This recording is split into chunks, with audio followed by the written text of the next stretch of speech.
My name is Petrina Mathews. I'm from Etidiasa, although in Nongajira in Namsati region.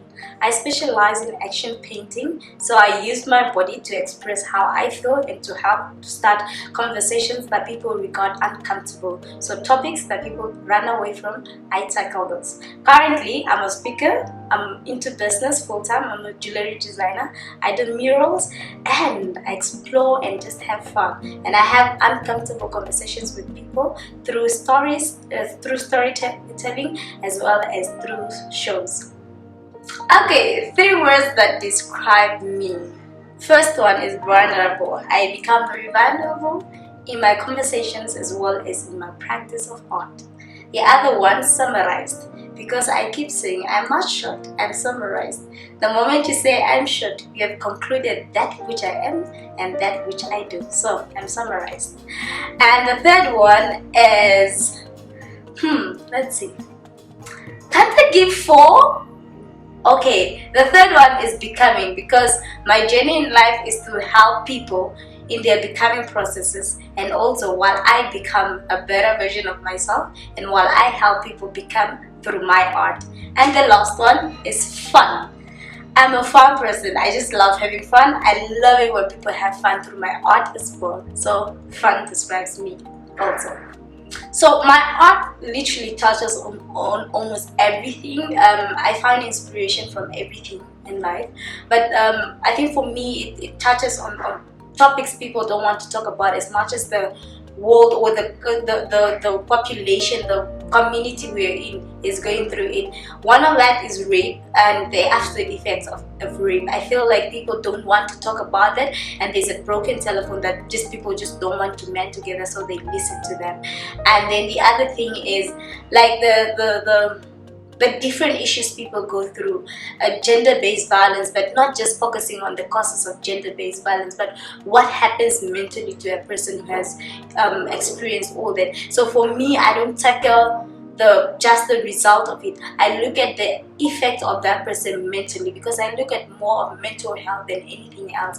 Because once somebody is healed mentally, their healing process becomes way easier. But if they have not healed mentally, then it doesn't. So collective trauma like from people who have gone through genocide things, people who have gone through war, and that trauma has been collected, that it is being passed on to people over and over, years after years. Even from COVID-19, people have gone through so many things, but it's like we look at the health issue part of just the physical body and not the mental side. So everything that affects the mental health of a person, whatever it is, whether it's money, whatever it is, I want us to be talking about those conversations. So hence my art is looking at that, the depression, the suicide, everything around us. So yeah.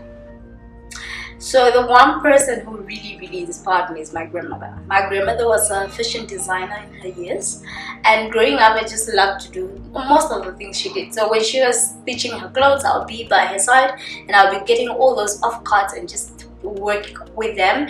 And when she was doing her own jewelry, I'll also be doing my own jewelry. So that inspired me. And in high school I started a business of doing jewelry because I needed to fund myself.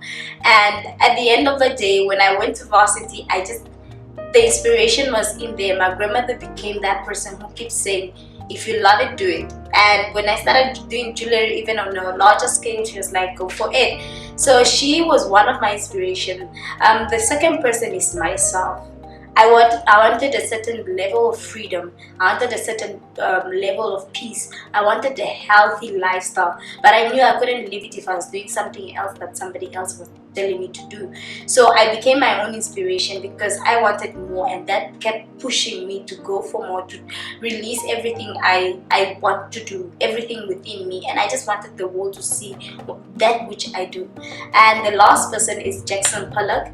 He does action painting, and his work is just amazing.